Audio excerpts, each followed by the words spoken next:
Guruve Gaura Chanjaya Radhikaya Tadale Krishnaya Krishna Bhaktaya Tadabhaktaya Namo Namaha Vancha Kalpatruvescha Kripa Sindhuvaevacha Patitanam Pavanebhyo Vaishnavebhyo Namo Namaha Jaya Sri Krishna Chaitanya Prabhu Nityananda Shri Advaita Gadadhara Shivasadi Gaura Bhaktavinda Hare Krishna, Krishna Krishna, Hare Hare, Hare Rama, Rama Rama, Hare Hare. My Dandavat Pranam devotees, Madhavatiti Ekadasi Ki Jai, for those who Ekadasi brought this for today. Also today is the Avirbhav of Srila Nityalila Pravishtam Vishnupada Paramahamsa Stotra Sata Sriman Srila Bhaktivedanta Trivikram Maharaj. So praying for his causeless mercy, as well as the causeless mercy of our Guru Vargas and all the devotees. So this is very brief, and we've been having, which leading up to Gaur Purnim, we're thinking over the course of the next so many weeks, that we're discussing, obviously, Gaur Tattva, and in discussing Gaur Tattva, we're discussing the verses of Sri Siksatakam. So, last night on our phone conference, Bhumipati Prabhu facilitates, of course, our phone conference Monday through Friday at 7 p.m. I can put the information in the dialogue here if people want to join in on that. Basically, on Monday nights, it's my turn to facilitate, and I had mentioned that I would try to serve the Harikatha of our Guru Vargas related to Siksatakam, and we began that last night. And there are very deep considerations in the matter of Siksatakam. Sriman Mahaprabhu that we have in our possession in terms of his writing, only these 8 verses. There are various pastimes told that Mahaprabhu has written other things. For instance, a commentary on Navinyaya. Also, some have said that there was a commentary on Bhagavad Gita. So, but what we have available to us definitively is the 8 verses of Siksatakam. And Sriman Mahaprabhu, being the direct manifestation of Shri Radha Krishna Yugal, in this Ododhya Roop, means this magnificent manifestation of their prem at the highest level. Therefore, Mahaprabhu's Leela is called Prem Purushottam Leela, or Bhakti Naipunya, when Bhakti reaches its highest point and prem is at its zenith. That combined form of Radha and Krishna are the personification of that. And in that, there is unlimited mercy, that what Krishna himself wanted to do and wanted to taste in Krishna Leela manifest in Gaur Leela. It's mentioned, Purva Vrajavilasa 18 Avilas, that at the conclusion of Krishna Leela, Krishna still was left with 3 desires. Shri Radha Mahima Kidraso Vaniyeva. What is the glory of the pranay, the love of Srimati Radhika? And Swajena Bhutamodhuri Ma Kidraso Vamadiya. Krishna, among all the different forms of Bhagavan I've spoken before, is asadharan, means uncommon, in that he has 4 special qualities or 4 special characteristics. Is Venu Madhuri, Rupa Madhuri, Lila Madhuri, and Prem Parikar Madhuri. So how Srimati Radhika experiences those, and Shokyam Chasha Maranubhavataha Kidusam Vetilobat, and how her bliss or happiness is experienced because of those Chatur Madhuri, those 4 kinds of special qualities, Krishna himself cannot understand. Because Krishna is in the position of the Vishai. Vishai in Rasa Tattva means the object of love. And Srimati Radhika is the Ashraya, means the repository of love.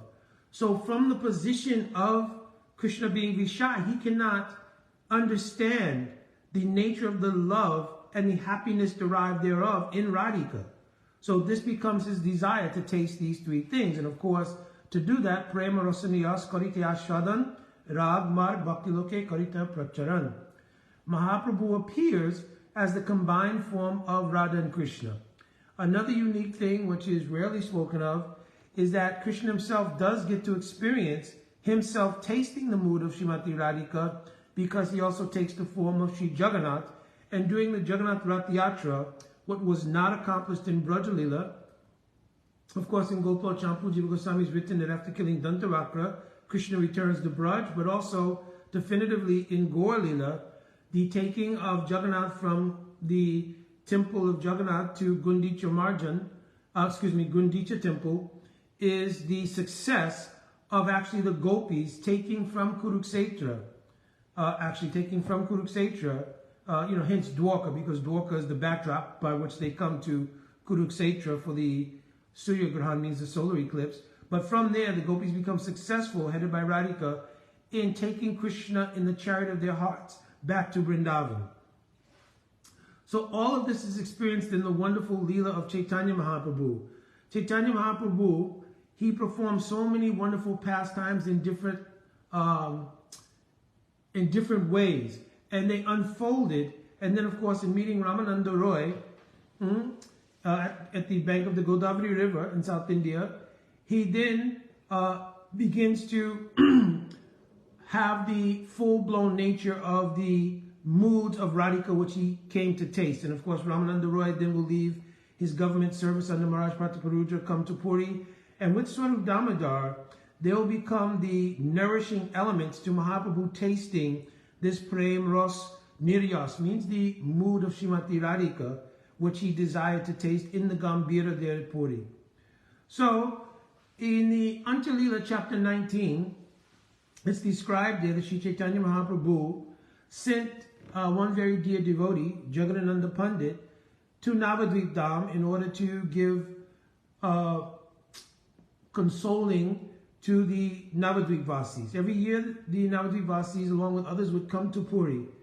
But then at some point, Mahaprabhu had them not to come every year.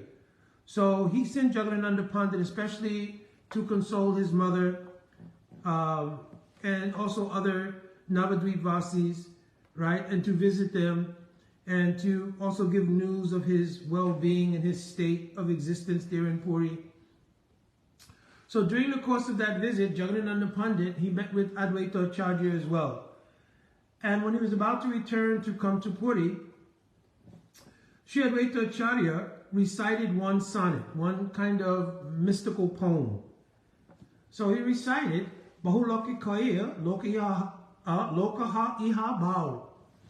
Bahulokakaya haite na vikaya chal. Bahulokakaya kai nahi ka aul. Bahulokakaya iha kayache bhav. So this is one sort of Bengali sonnet, and there he mentions that Jagadananda Pandit should tell to Mahaprabhu, I know that you yourself are acting, Baal means like a madman. Because of the influence of that prem that you're tasting, I know that you're acting like a madman. How does Advaita Acharya know Mahaprabhu is acting like a madman? Because in the last line of the sonnet, he says, Iha kaya che bhav. You should tell him that I myself have also become mad due to the influence of that prem. Therefore, I can understand one madman to another. What is the effect of this prem? Then he tells, Haite navi kaya chal. Chal means rice. And in Bengal, if anybody knows dietary or food preferences in different places in India, in Bengal, rice is a very prominent part of the nature of their how they take food, right? Like rotis are in northern part of India, rice is very prominent in Bengal. So he's telling that hate means market. Hate na vikaya chal. In the marketplace, there's no more selling of rice. So why is that? Because everyone has now everyone has become so affected by this prem and the madness that is the result of that prem that people are no longer interested in their material duties. So the inner meaning here of this sonnet is that Advaita Acharya, who was the cause of Mahaprabhu's descent, one aspect of the cause of Mahaprabhu's descent, because with Tulsi Manjaris and Ganges water, he called for Mahaprabhu to come. You understand? So he's saying now everyone has been affected by this praying. There's no more need of rice in the marketplace. In other words, now you can end your pastimes. So when Jagadananda Pandit recited this sonnet, and Swarup Damodar was present there, Swarup Damodar inquired from Mahaprabhu, what is the meaning of this sonnet? And Mahaprabhu replied back to him, this is in Antya-lila 19, chapter 19, and Mahaprabhu recited back to him, who can know the mind of Advaita Acharya? Advaita Acharya's mind is so deep. Who can fathom his deep meanings? But Mahaprabhu understood clearly what it meant, that it was time to wind up his pastimes. So Swarup Damodar then asked, should any indication be taken from this? So then Mahaprabhu told, listen, Advaita Acharya, just like a great priest, he invites the deity to come, and at the conclusion of the yajna or conclusion of any ceremony, he also dismisses the deity and sends the deity away. Because you know, if you do a yajna with the coconut and the everything, you invoke the deity to come, and at the end of the yajna, then the deity is asked to go. So the deity is established for the purpose of the yajna, and then is asked to go at the end. So Swarup Damodar gleaned that this was the real meaning of the sonnet, and therefore he also became some deeply considering that Mahaprabhu's pastimes were winding down, and therefore, until it says, became somewhat morose. It's not like mundane moroseness or sadness, but it's a deep spiritual emotion. But the important point here is from that day on, Mahaprabhu's mood also changed. And Mahaprabhu, it explains, he began to taste the mood of Radhika, particularly the mood of separation, that was gleaned, especially during the Bhavan Milan Leela. Bhavan Milan Leela is when Akrura comes to Vrindavan to take Krishna to Mathura. So Srila Gaura Govinda Swami Maharaj has described very beautifully in one of his writings, Bhavi Milan, Bhut Milan, and Bhavan Milan. So these are three states in which a lover and beloved experience the mood of separation. So Bhavi Milan means when they are together prior to being separated. So at that time, I'm giving you an example. The lover and beloved are together, but in 1 week's time, the one party is to leave to go away for so many years or something. So at that time, both parties have a sense of that impending separation. And the party that will remain behind especially begins to feel an intensity around that. Then there's a post-separation mood, Bhut Milan. It means after they have been separated and there is remembrance of their activities, their pastimes, their sweet talks, their sharing of various things. At that time, these memories come, and this is another state of separation and the longing to once again reunite. So both Bhavi Milan and Bhut Milan have their particular intensity as far as the mood of separation is concerned. But Bhavan Milan means at the time that the lover and beloved are at the airport, on the drive to the airport, at the time that the beloved who's traveling enters into the past the security gates and they're walking down the runway to the plane and so forth. So the intensity of that feeling at that time is called Bhavan Milan. So Mahaprabhu's mood, after hearing this sonnet, his mood changed, and he had the darshan of this mood of Radhika experiencing when Akrura came and was taking Krishna on the chariot to Mathura. At that time, it's explained that the gopis, who had always kept their love very hidden, because Prachara Mukata means one of the features of Madhurya Rasa is that, especially in Parakya Bhav, that the love should be kept secret. You don't reveal it.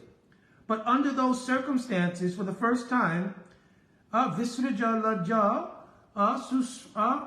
Rudasmar Suswaram Govinda Damo Dharamarvati. It's written in 10th Canto Srimad Bhagavatam. Visraja Lajja, that the gopis gave up. Their lajja means shyness. They gave up all shyness. Rudasma, and crying profusely. Suswaram, they began singing in such a very deep mood of separation. Govinda Damodara Madhaveti, Govinda Damodara Madhaveti. So singing this very deep names of Krishna, right? They went through various ways of trying to stop the chariot from leaving. So this is a very, very deep period of the separation mood of Srimati Radhika, when Krishna is actually literally being separated from her and the gopis at the time of Akrura's returning to Mathura with Krishna on the chariot. So, Mahaprabhu, having experienced that height of the separation of Srimati Radhika, his mood became very, very internal. And in the Gambhira, Mahaprabhu was experiencing this very deep mood of separation. In the 20th chapter of the Antya Lila, it then says that Mahaprabhu recited his own verses. So these were verses that Mahaprabhu had written earlier. And these verses of Siksatakam were meant to show the glory of Harinam as the essential ingredient in the practice of obtaining love for Krishna. So Mahaprabhu now began to recite his own verses. But in reciting his verses now, it was in the mood of the highest perfection of Radhika's praying. So two considerations are here. One is the recitation of these verses, and I'll give an example, from the ideal of the sadhaka who's aspiring for love of God and realizing the glory of Harinam. Another perspective is Mahaprabhu's recitation under the deep mood of the deep separation of Srimati Radhika, right? So two different angles of vision of looking at the verses. So let's start to look at the verse and start to look at these two angles. I'm going to try to be concise with this because we're getting started pretty late in the day. Unfortunately, earlier this morning there was some kind of power outage. I don't think it was a power outage. Something happened where the internet wasn't working at all. So, but I don't want to waste time here. Let's go. So, in the very first verse of Siksatakam, which I'll use as the example, it is explained, Cheto Dharpana Marjanam Bhava Mahadavagni Nivarpanam. Cheto here means chitta. So on the chitta of the jiva, for time without any beginning, the impressions of material energy has been there. And because the influence of material energy is presented on the chitta of the jiva from time without any beginning, and swato na sambhavanti, the jiva is incapable of their own effort to remove that influence, the jiva has suffered in the cycle of samsara. As I mentioned the other day, by vicarious identification with the material energy, the jiva has felt the ups and downs, right, of material nature, happiness and distress, right? The nature of the jiva is actually chit ananda atmika. It has no misery, you understand, and has capability to have unlimited bliss. But under the influence of the material energy from time without any beginning, the jiva has experienced the duality of sukha and dukkha, right? Happiness and distress. So this has been compared, bhava, this samsara, this material existence, to davagni, which means like a burning forest fire. Very similar analogies given by Srila Vishwanath Chakravarti Thakur in the first verse of Guru Ashtakam. So it says, nirvapanam. Nirvapana means something that's been extinguished. So here, there's an anvay. Anvay means when you take any Sanskrit verse and you put it in the context that it would be spoken like in English, like the spoken context, how we would understand it. So here, Cheto Dharpana Marjanam Bhava Mahadavagni Nivapanam. There is something which has had the power to completely extinguish this fire of material existence. That thing is mentioned in the last line. Param Vijayate Shri Krishna Sankirtan. So Shri Krishna Sankirtan is the subject under discussion here. Param Shri Krishna Sankirtan, this is what's under discussion, right? And what's being said is that this Sankirtan, first of all, has demonstrated the power to accomplish what the jiva themselves could not accomplish, which is the extinguishing of the fire of material existence or samsara. But further, this Nam does more than that. Shreya Kairava Chandrika Vitaranam. It has the ability to profusely spread. The Shreya means the good fortune. So like moon rays, Shreya Kairava Chandrika, so like the rays of the moon, of the good fortune of the jiva, it has been spread by also the influence of this holy name. Right? So Nam Sankirtan is also given the greatest welfare of the conditioned soul. And what is that welfare?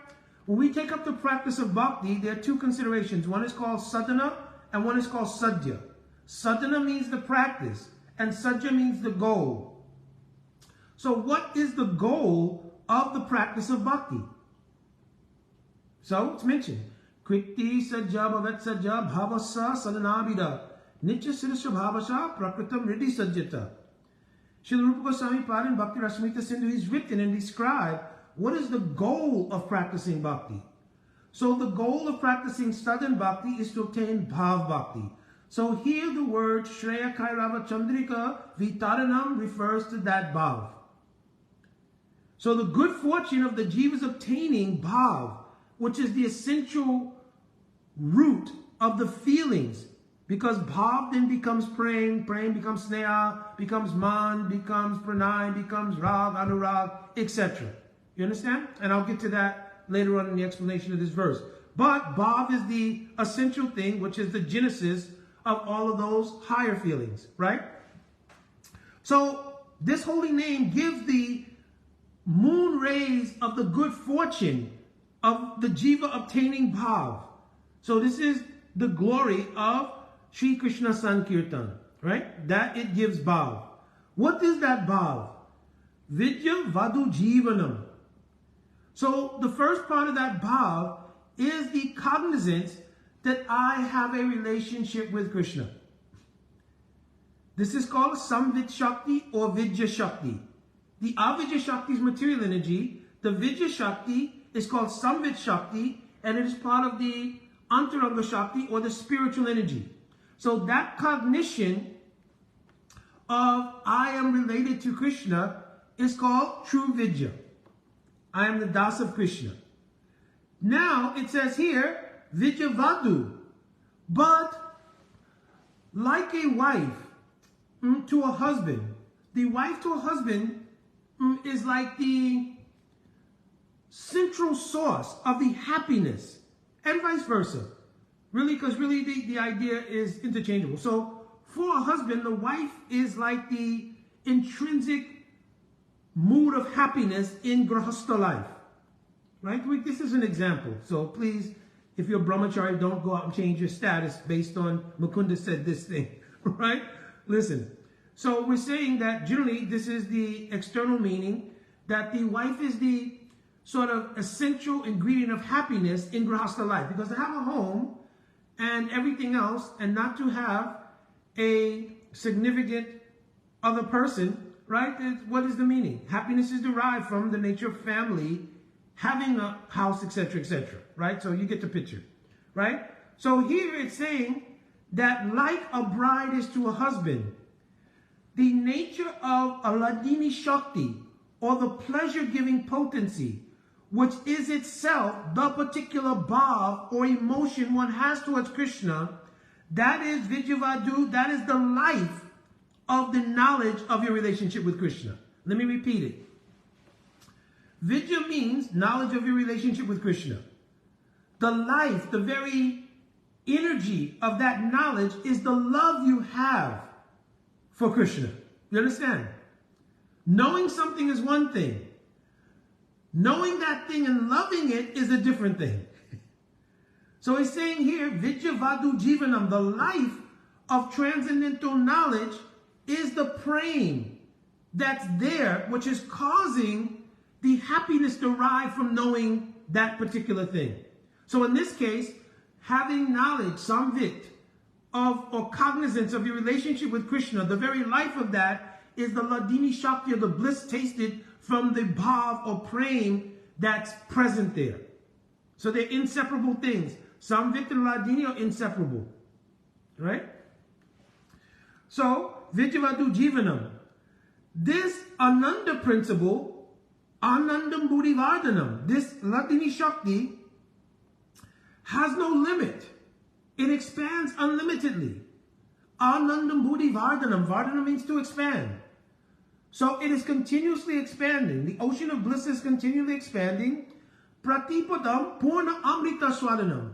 And because of the expansion of the Ladini Shakti, therefore Pratipadam, in every successive step, from Bhav to Prem to Sneha to Man to Pranay to Rag, Anurag, to Mahabhav, Rud, Adi Rud, Modan, Mohan, up to Madanakya Mahabhav.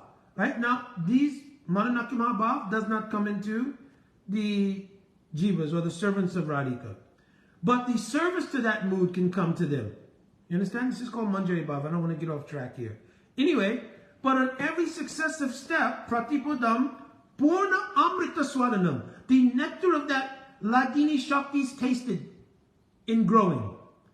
Pratipadam, at every step, in the progression of praying, Purna Amrita Swadanam, completely one becomes immersed in the bliss that's being tasted in each step of successive levels of love or praying. Therefore, Savatmasnapanam. So here, Savatmasnapanam means to be thoroughly bathed. But there's a secret here also. To be thoroughly bathed here doesn't mean that you yourself are entering into the ocean of Ananda. But rather the ocean of Ananda is itself submerging you. You understand? There's a difference. The nature of the bliss in love of God involuntarily submerges that person who has love for Krishna, immerses them in an ocean of bliss. Like in the Damodarastakam. Itti drikshvalila bir anandakunde swagosham nimanjantam ayatvayantam. So the word nimanjantam in Sanskrit means something that forcibly plunges someone down into something. So here, into the Ananda, Swagosham, the residents of Raj have been immersed in a Ananda, what is this? Iti Drikshvalila bir Ananda Kund. In the Ananda Kund, Kund means like Radha Kund, like a small lake. They've been forcibly, by the nature of their love for Krishna, submerged in Ananda Kund, in Anand. Bliss. Spiritual bliss derived from Ladini Shakti. You understand? So same meaning is here. Savatma Snapanam. That the Atma is thoroughly bathed in Ladini Shakti in relationship to their love for Krishna, which has all been gleaned and derived from Sri Harinam. Right? Param Vijayate Shri Krishna Sankirtanam. Therefore, Mahaprabhu will say, all glory to this Sankirtan. So here Vijayate has also special meaning. Jai means victory. So Vijay here means, may there be the Vaishishta, the speciality of this praying, completely conquering me in every single way, form, and fashion. This is the meaning Vijayate Param, the highest kind of love and everything. Param Vijayate Shri Krishna Sankirtan. So another thing that we should mention here is that Sankirtan means Savat Bhavena Kirtan. Kirtan is not a musical arrangement. Kirtan is not a matter of the arrangement of rag and tal, means musical note progressions and rhythmic support. That's not Sankirtan. Savat Bhavena Kirtan means the mood of love present in doing kirti. Kirti means to glorify something. So the real glorification of Krishna can't be sung. The real glorification of Krishna is not a musical arrangement. The real glorification of Krishna is a bhav. It is a essential emotion that manifests as sound. You understand? So Sankirtan, Param Vijayate Shri Krishna Sankirtan. So first of all, Sri Krishna means Radha and Krishna. Kirtan, the glorification of the prem of Radha and Krishna is called Sankirtan, Shri Krishna Sankirtan. San here means Savat Bhavena, complete mood everything. This is called Sankirtan. So just like in the next verse, I'm not going into the next verse, but where it says, Kirtaniya Sadahari.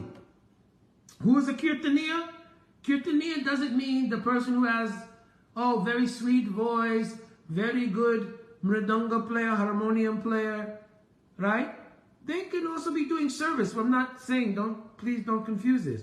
But the real meaning of Kirtaniya is a premi, bhakta. They are Kirtaniya.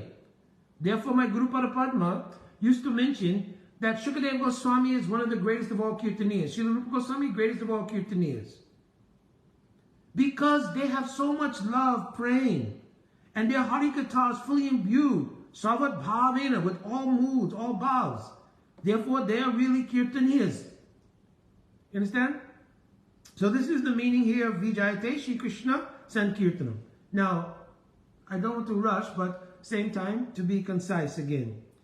When Mahaprabhu was reciting this verse, he's not reciting from the mood of a sadhaka. He's reciting these verses, tasting the highest class of the love of Srimati Radhika. So what is now the mood? And you can go to Antya-lila chapter 20 to get a reference point for what I'm speaking now. Right? Because it describes how Mahaprabhu had gone through various moods while he was reciting, etc., etc. So you can follow the course there in Antya-lila chapter 20. Right? This is the concluding chapter of Chaitanya Charitamrita. So, Chaito Dharpana Majanam. It's described in the Venugita. Right? Chapter 21 of Srimad Bhagavatam. That when Krishna used to go for Gocharan, it means taking the cows out for grazing.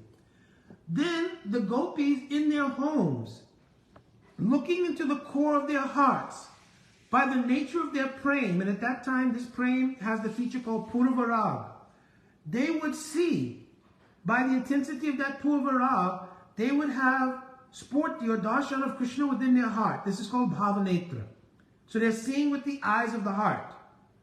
But during the rainy season, or if Krishna would go into any cave, or go into any deep forest, at that time the vision of Krishna would disappear from the heart of Radhika gopis.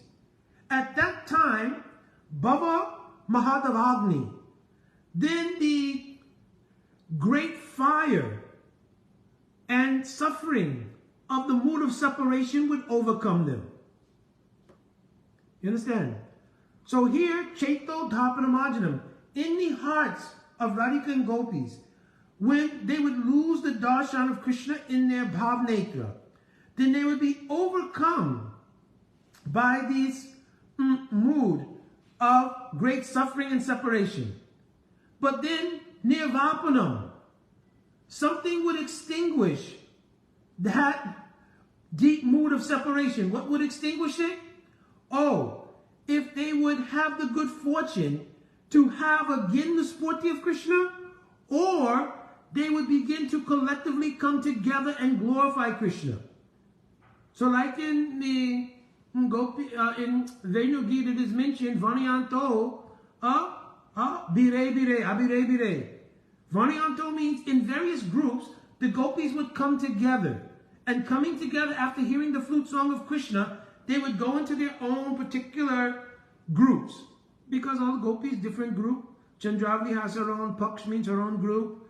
Then also, Shaimla has her own group, Bhadra has her own group, Srimati Radhika has her own Swapaksh. You understand? So according to their own particular moods and groups, they would go into those groups and begin, Abhirevire means to embrace each other. And they would also begin to glorify Krishna, his pastimes, his deeds, so many things that they were experiencing throughout his childhood and also seeing in their bhavnetra. So in this way, nirvapanam would happen by the remembrance.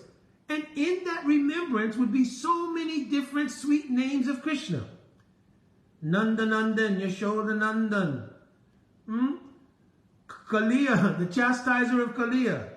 Keshi Dhamana, that person who chastised will kill Keshi. Right? So many sweet names would come according to all the different pastimes of Krishna. So remembering these names, nirvapanam, they would again have darshan of Krishna within their hearts. Then it says, Shreya Kairava Chandrika Vitaranam. Then that would expand, especially Vidyavadu Jivanam. So here, another meaning is given. It's explained in Ujjalinamani that whenever like in the mood of rag, rag means dukkha adhikam chitte shukyat tvena eva rajayate. That whenever any deep mood of separation would come, it would cause extreme dukkha, spiritual mood of suffering. Because in the spiritual world, no mundane suffering, right? So it's just a transformation of praying. But whenever that would happen, dukkha adhikam chitte shukya tvena eva rajayate, then when the gopis would have any thought, meditation on Krishna, or there was any raising of a possibility to meet Krishna, for instance, if the gopis were then given a order, you should take so many different products to the yajna of Bhagavati Rishi, right? Now they have opportunity under that order that they may meet Krishna. Or if by any sankyat means hint, from any different means, from Brinda Devi, from one of Krishna's sakhas, like any duty of Krishna, from one of his messengers or something, that there's a meeting or rendezvous, or if Radhika's going to do Surya Puja, and she gets indication that Krishna may come to that Surya. In all of these ways, then this knowledge, this vidya of how they will meet Vadu Jivanam, it becomes the life. It becomes the life of their mood of praying towards Krishna. Let me repeat it. So, the gopis have the highest kind of praying for Krishna. And knowledge of how they will meet gives life. That praying gives life to the knowledge of how they will meet. You understand?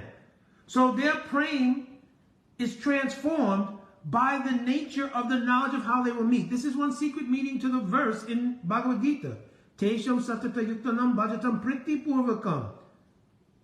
To those who have deep love for me, I provide the means, the way, the knowledge of how you can obtain me. Understand? So here, this is another meaning here. Vidyavadu Jivanam. Right? First meaning I gave, especially related to those who are practicing bhakti. But in this context, those who are like gopis, who already fully have praying, this knowledge of how they will obtain Krishna's association. This is one of the most important functions in those who serve in Manjari Bhav. How to make the suitable arrangements of the meeting of Radha and Krishna. This is one particular category of seva that exists in Manjari seva. Right? So here, how the arrangements will be made for their meeting. In that arrangement, Anandam Udivadhanam, immediately their praying expands, Shukya Tvena Evarajayate, and completely, even though there's so much suffering.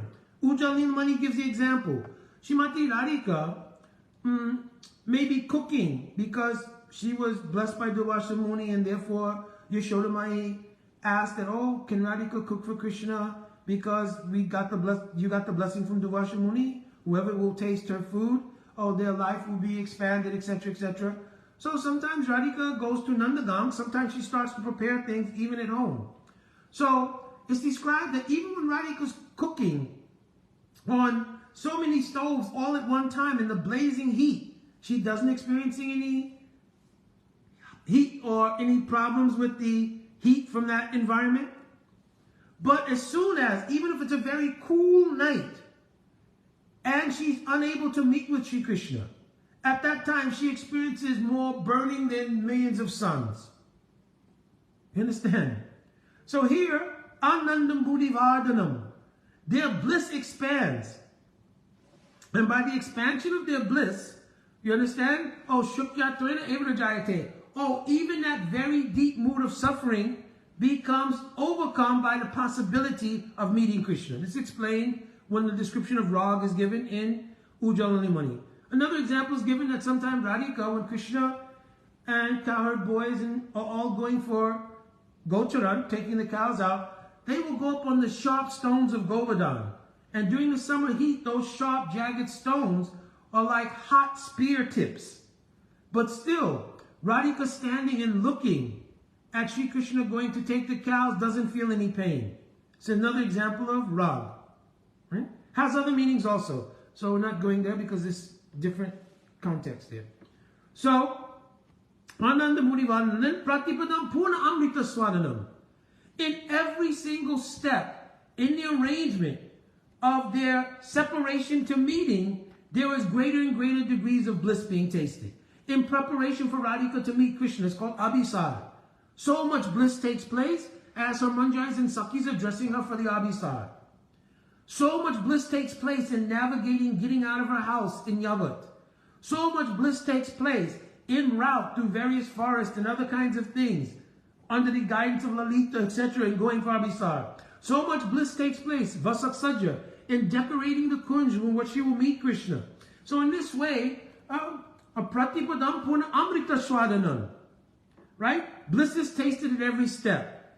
Also, the gopis are realizing, and Radhika is realizing, Param Vijayate Shri Krishna Sankirtanam, that even when they have separation, then the name of Krishna is still available to them.